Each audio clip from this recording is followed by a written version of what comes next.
नमस्ते विद्यार्थी मित्रों, मैं सोनोने रोहिणी। आज हम कक्षा 9वीं विषय हिंदी इसमें काव्य पढ़ेंगे। इकाई क्रमांक 14 योग और मैं। इसके कवि है नरेंद्र शर्मा। उनका हम परिचय देखेंगे। कवि नरेंद्र शर्मा जी का जन्म सन 1913 में जहांगीरपुर बुलंदशहर में हुआ। उनकी शिक्षा प्रयाग विश्वविद्यालय में एमए तक हुई। उसी प्रकार वे आकाशवाणी के विविध भारती कार्यक्रम के प्रधान रूप में सक्रिय रूप से भी जुड़े रहे। उनका नाम प्रगतिवादी कवियों में भी लिया जाता है और यह उचित भी है। नरेंद्र शर्मा के कवि का जीवन विकास भी सुमित्रानंदन पंत जी की तरह 3 युगों में रहा है। वे पहले प्रेम और विरह के छायावादी गीतकार रहे, फिर प्रगतिवादी कवि के रूप में और अंत में अरविंदवादी दार्शनिक रूप में।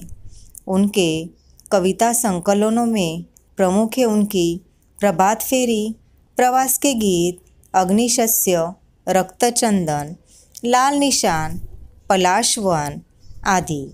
उसके अतिरिक्त उनका एक कहानी संग्रह भी है, कड़वी मीठी बातें।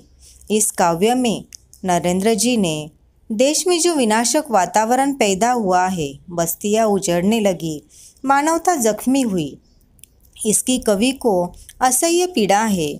सारी दुनिया की पीड़ा के सामने कवि को अपनी पीड़ा नगण्य लगती है, मामूली लगती है।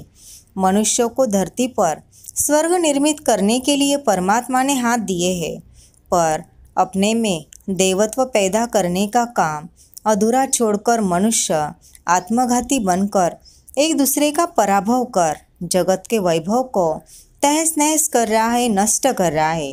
इसी वेदना योग और मैं कविता में अभिव्यक्त हुई है। युद्ध के विनाशक वातावरण का भी चित्रण किया है। युद्ध यह मनुष्य के लिए हानिकारक है और वह इससे दूर ही रहता है। युद्ध का तो नाम सुनते ही हमारे रोंगटे खड़े हो जाते हैं। युद्ध मूल रूप से कोई अच्छी बात नहीं है। जो स्वभाव से भी मनुष्य शांति प्रिय प्राणी है और युद्ध से बचा ही रहना चाहता है, फिर भी कई बार उसे न चाहते हुए भी युद्ध करने की विवशता ढूंढनी पड़ती है। पर राष्ट्रीय स्तर पर उसका उद्देश्य हानि सहन कर युद्ध में विजय प्राप्त करना होता है। ऐसा हो जाना लाभ ही तो है, पर कितना अच्छा हो युद्ध का अवसर ही देशों राष्ट्रों के जीवन में न आए। क्या ऐसा होना संभव है?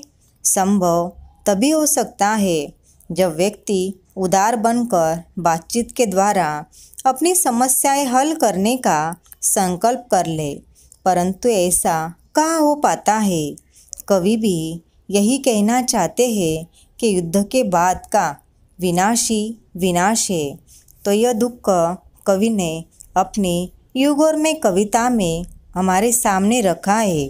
यहाँ पर कवि कविता द्वारा अपनी और सारे युग की तुलना करता है, तो उसे सारे युग के यानी पूरे मानव जाति के आगे अपना दुख बिल्कुल ही छोटा लगता है। कवि कहते हैं, उजड़ रही अनगिनत बस्तियाँ, मन मेरी ही बस्ती क्या, धब्बों से मिट रहे देश जब, तो मेरी ही हस्ती क्या। इन 2 पंक्तियों में कवि कहना चाहते हैं कि उजड़ रही मतलब नष्ट हो रही है। अनगिनत, अनगिनत का अर्थ होता है जिसकी गिनती ना हो सके। जिस तरह से आकाश में जो तारे होते हैं वो अनगिनत है, उनकी गिनती हम कर नहीं सकते। उसी तरह से यह बस्तियाँ क्या हो रही है, उजड़ रही है। तो कवि कहता है, मन मेरी ही बस्ती क्या, कि यहाँ पर अपने मन से कहता है मेरी ही बस्ती यहाँ पर उजड़ गई, तो उसमें कौन सी नई बात है। धब्बों से मिट रहे देश जब, धब्बों से मतलब यहाँ पर अर्थ लेना है खून के धब्बों से, लाशों के धब्बे से सारे देश अपना अस्तित्व खो बैठे। हस्ती मतलब अस्तित्व, तो मेरी ही हस्ती क्या। तो उनके सामने अगर मेरी अकेले की बस्ती यहाँ पर विनाश हो जाए बस्ती का, तो उसमें कोई नई बात नहीं है। तो इन पंक्तियों द्वारा कवि अपनी और पूरे जग की यहाँ पर तुलना करता है। मेरी अकेले की बस्ती नहीं उजड़ी तो मेरे जैसी इतनी सारी बस्तियाँ उजड़ गई है। और मानव का स्वभाव होता है, अगर अकेले को नुकसान यहाँ पर उठाना पड़े तो उसे बहुत दुख होता है, लेकिन जैसे हमें नुकसान हुआ बाकी और लोगों को भी नुकसान हो तो मनुष्य को लगता है कि नहीं, मेरे जैसे और लोगों को भी नुकसान हुआ है और उसका जो दुख होता है वो थोड़ा सा कम हो जाता है। आगे कवि कहते हैं, बरस रहे अंगार गगन से, धरती लपटे उगल रही, निगल रही जब मौत सभी को, अपनी ही क्या जाए कही, दुनिया भर की दुख की कथा है, मेरी ही क्या करुणा कथा। कि यहाँ पर बरस रहे मतलब ऊपर से आ रहे हैं, अंगार गगन से, अंगार अग्नि के गोले, गगन, गगन मतलब आकाश, कि मानो आकाश अंगार क्या कर रहा है, बरसा रहा है। अभी सचमुच आकाश में से अंगार के गोले बरस रहे हैं क्या? नहीं, यहाँ पर मानव ही क्या कर रहा है, जो अनुभव है वो ऊपर से डाल रहा है। इसलिए कवि ने कहा कि अंगार गगन से मानो बरस रहे, धरती लपटे उगल रही है। और यह धरती अपनी तो यहाँ पर लपटे उगल रही है, क्योंकि इन अनुभवों की वजह से धरती में आग लग गई। धरती के सारे जो वस्ती वगैरह थी उसमें भी आग लग गई और उस सब आग के लपेटे में आ गए। मानो कि धरती अपने नीचे से ही वो ज्वाला उगल रही है। निगल रही जब मौत सभी को, कि यहाँ पर निगलना मतलब खा जाना, कि यह मौत सभी को खा जा रही है। मतलब सचमुच का खाना क्या? नहीं, इस आग की वजह से सारे लोग मर रहे हैं। अपनी ही क्या जाए कही, कि यहाँ पर मैं अकेला नहीं, इसमें बहुत सारे लोगों को भी नुकसान पहुँचाया है। कि यहाँ पर यह दुनिया भर की दुख कथा है, मेरी ही क्या करुणा कथा। यह दुख है तो सारी दुनिया का है, मेरी ही क्या करुणा कथा। करुणा मतलब दया, तो मुझ पर दया करने की कोई ज़रूरत नहीं।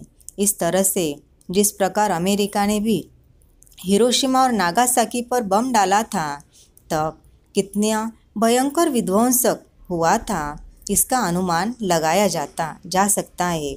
इस तरह से यहाँ पर कवि भी हमें इसके द्वारा बताना चाहता है। आगे कवि कहते हैं, जाने कब तक घाव भरेंगे इस घायल मानवता के, जाने कब तक सच्चे होंगे सपने सबकी समता के, सब दुनिया पर व्यथा पड़ी है, मेरी ही क्या बड़ी व्यथा। कि यहाँ पर कवि कहते हैं कि जाने कब तक घाव भरेंगे। यहाँ पर घाव का अर्थ होता है जो हमारा दुख है, न जाने वह कब भरेगा। इस घायल मानवता के, कि जो मानवता है वो घायल हुई है, दुखी हुई है। यहाँ पर दुख एक ही दिन में कम नहीं होता, उसे समय लगता है। उसी तरह से इस अनुभव की वजह से जो नष्ट हुआ है वो घाव है, और वो घाव पूरी तरह से अच्छा होने के लिए समय लगेगा।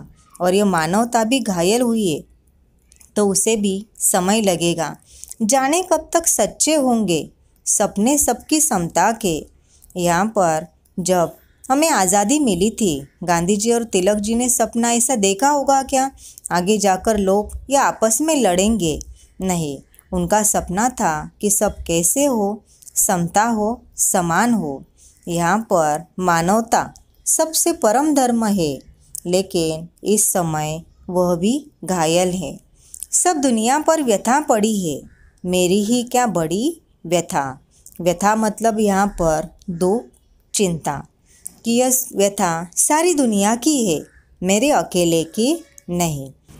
मान लो कि आपका घर किसी वजह से यहाँ पर टूट गया है, तो एक ही दिन में घर का सारा सामान वगैरह पूरा बिखर गया, जलने की वजह से सब खाक हो गया।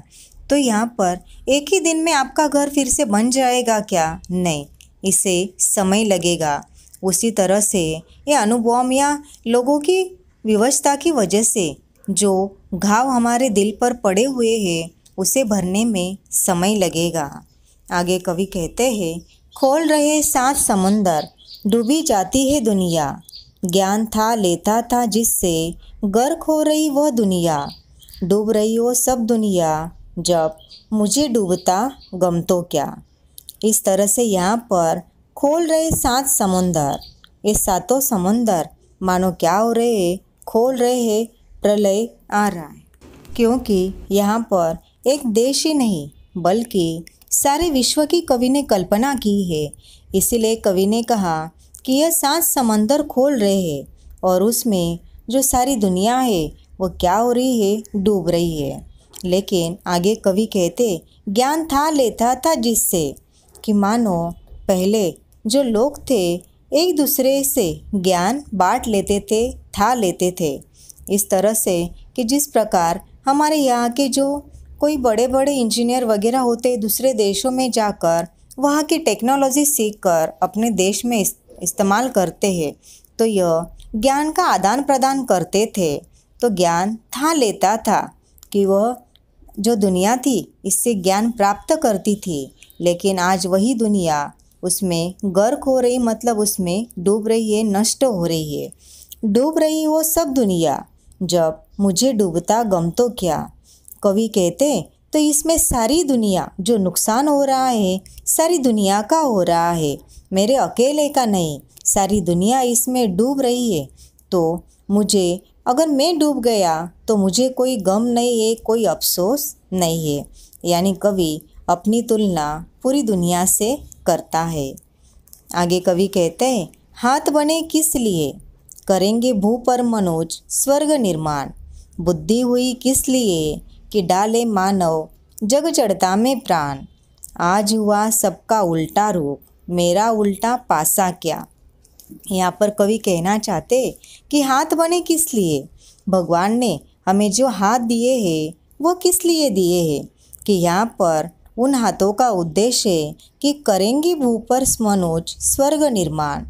करेंगे यानी करना, भू जमीन पर अपनी धरती पर, मनुज मतलब मनुष्य, कि यहाँ पर हमें जो हाथ मिले हैं उन हाथों से हम स्वर्ग निर्माण करेंगे धरती पर। क्योंकि यहाँ पर कहा जाता है कि मरने के बाद ऊपर स्वर्ग मिलना चाहिए। वास्तविक रूप से स्वर्ग और नर्क किसी ने देखा नहीं, लेकिन ये व्यक्ति का मन गढ़न है कि स्वर्ग अच्छा है और नर्क बुरा है। जो अच्छा काम करेगा वह स्वर्ग में जाएगा, वह देवलोक है, और जो बुरा काम करेगा वह यहाँ पर नर्क में जाएगा। कि स्वर्ग लोक यह देवलोक है जहाँ देवी देवताओं का वास है और वहाँ सुख ही सुख होता है। उसी प्रकार आगे कवि कहते हैं कि बुद्धि हुई किस लिए, कि यहाँ पर पूरी दुनिया में मनुष्य ही यहाँ पर बुद्धिमान प्राणी है, बाकी किसी को यहाँ पर बुद्धि नहीं, लेकिन मनुष्य को बुद्धि की देन मिली है। तो इन हाथों का उपयोग अपनी बुद्धि से उसे करना चाहिए। कि डाले मानव जग जड़ता में प्राण, कि मानव को जो जड़ है पूरी दुनिया में, जो जड़ है, जड़ मतलब जड़ता मतलब उसकी गति की अवस्था में परिवर्तन करने का विरोध करता है, उसे जड़ता कहते हैं। मानो कि एक पत्थर है, एक पत्थर वही के वहीं पर पड़ा रहेगा, लेकिन अगर आपने अपने हाथों से उसे उठाकर उसका इस्तेमाल किया तो उससे एक कारागिर है जो भगवान की मूर्ति भी बना सकता है। तो वह जड़ था, उसमें प्राण डालने का काम किसने किया, मानव ने किया। तो यहाँ पर कवि कहते हैं कि आपको जो बुद्धि मिली है उसका उपयोग आप इसलिए करें, लेकिन आज हुआ सब उल्टा रूप, जो थाना था वह न हुआ, सब उल्टा हो गया। मेरा उल्टा पासा क्या, अगर मेरा भी कुछ उल्टा हो गया तो उसमें कोई नई बात नहीं है। इस तरह से कवि यहाँ पर अपने हाथों के उपयोग से पृथ्वी पर स्वर्ग निर्माण के लिए मनुष्य से कहते हैं अपनी बुद्धि का भी उपयोग करे, क्योंकि मानव को जो बुद्धि मिली है और किसी प्राणी को नहीं मिली, लेकिन मानव इसका उपयोग नहीं करता और उसका पासा, उसकी परिस्थिति का परिणाम उल्टा हो जाता है।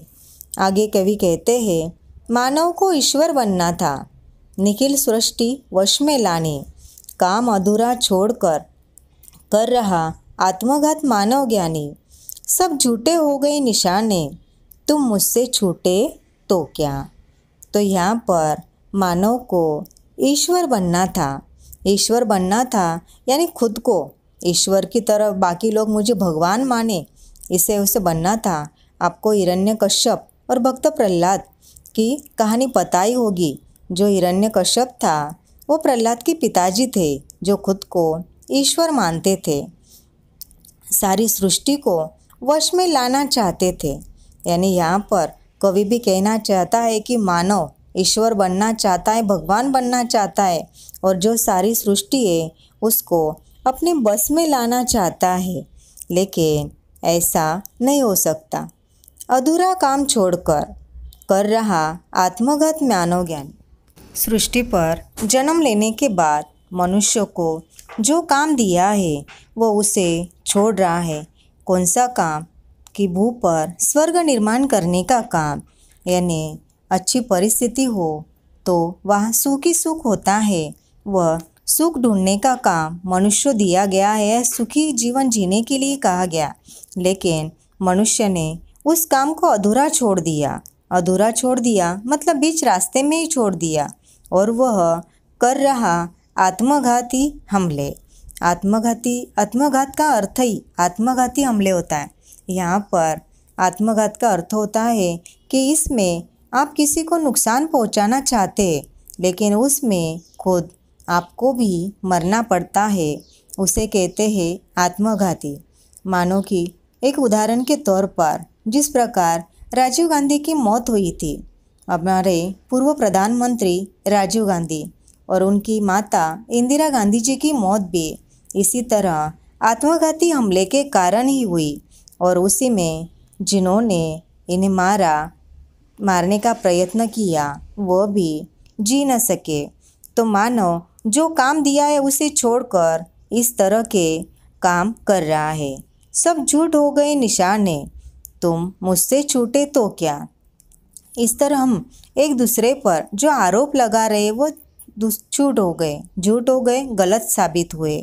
तुम मुझसे छूटे तो क्या, मैं इससे छूट गया तो कोई नई बात नहीं है। और उसी प्रकार इसी शताब्दी में हम सब एक दूसरे देशों पर परमाणु बम फेंक रहे हैं। इसका कारण है कि यह सारी सृष्टि को मनुष्य वश में लाना चाहता है और स्वयं ईश्वर बनना चाहता है। किसी की सत्ता उसे कबूल नहीं है और युद्ध की ही बातें वह करता रहता है, लेकिन युद्ध में तो सैकड़ों हजारों लोग जान से हाथ धो बैठते हैं और संपत्ति का भी भारी नुकसान होता है। प्राचीन काल के युद्धों में अधिकांश रूप में सिर्फ सेना ही शामिल होती थी, लेकिन आजकल के जो आधुनिक युद्ध से समुचित यानी कि सारी जनता भी प्रभावित होती है। आपको रामायण महाभारत का युद्ध पता होगा कि वहाँ पर सिर्फ सेना के बीच में ही युद्ध होता था, और वहाँ पर युद्ध का नियम था, सूर्योदय हुआ तो युद्ध चालू होता और जब सूर्यास्त होगा तो युद्ध बंद हो जाता। लेकिन आज युद्ध की जो पद्धतियाँ है वो बदल गए। दिन रात कोई भी समय हो युद्ध हो सकता है। इस शताब्दी में हम 2 विश्व युद्ध देख चुके हैं, जिनमें जन धन की भारी हानि हुई। जन मतलब लोग, और यहाँ पर धन मतलब जो माल सामान है उसकी हानि हुई। युद्ध में एक ही देश की हानि नहीं होती, उसमें दोनों देशों का बराबरी से या कम अधिक प्रमाण में नुकसान होता है। आगे कवि कहते हैं, एक दूसरे का अभिभव कर रचने एक नए भव को, हे संघर्ष निरत मानव अब फूक जगतगत वैभव को। तहस नहस हो रहा विश्व तो मेरा अपना आपा क्या। कि यहाँ पर एक दूसरे का अभिभव कर। कवि कहना चाहते कि बाकी सब तुम छोड़ दो, एक दूसरे का अभिभव करो। अभिभव करो मतलब आदर करो, आदर सम्मान से जियो। रचने एक नए भव को। नया भव मतलब संसार, दुनिया। ये जो हुआ उसे छोड़ दो और आज से हम एक नई शुरुआत करेंगे। आपसे भी कभी कभार गलती हो जाए तो पिताजी कहते हैं कि पिछली बात छोड़ दो, लेकिन आज से तुम यह प्रण लो कि इसके बाद वैसी गलती कभी नहीं करोगे। मानो आपकी संसार, आपकी दुनिया फिर से एक नया रूप लेगी। उसी तरह से यहाँ पर कवि भी कहना चाहता है, जो हुआ उसे भूल जाओ, एक दूसरे का आदर करो और एक नया संसार, नई दुनिया बसाओ। हे संघर्ष निरत मानव, अब कि मानव तू अब जो संघर्ष है उसे छोड़ दे। फूक जगत गत वैभव को, फूक दे मतलब छोड़ दे। जो गत, गत मतलब बीता हुआ, वैभव यानी संपत्ति, जो बीती हुई, जो बीता हुआ कल था उसे तुम फूक दो मतलब छोड़ दो, और आज नई दुनिया तुम बसाओ। तहस नहस हो रहा विश्व, और इसमें सारा विश्व तहस नहस हो रहा मतलब नष्ट हो रहा। जिस तरह से आगे बताया कि युद्ध के दौरान एक ही देश का नुकसान नहीं होता, कि उसका और बाकी देशों का भी उसमें नुकसान होता है। तो मेरा अपना आपा क्या, तो मेरा अपना, अपना मतलब खुद का, आपा मतलब अभिमान। तो यहाँ पर कवि कहते हैं, मैं अपना अभिमान मैं अभिमान करूँगा और एक दूसरे का आदर नहीं करूँगा, ऐसे नहीं चलेगा। तो सभी को उसी में शामिल होना है। इस प्रकार काव्य में जो देश में विनाशक वातावरण पैदा हुआ है, बस्तियाँ उजड़ने लगी, मानवता जख्मी हुई, उससे किस तरह बचा जाए और अपने को जो काम दिया है उसे अच्छी तरह से किस तरह निभाए, इसका विवरण कवि ने किया है। काव्य के अंत में दिया गया स्वाध्याय आपको अपनी कॉपी में लिखना है और लिखकर उसे याद भी करना है। धन्यवाद।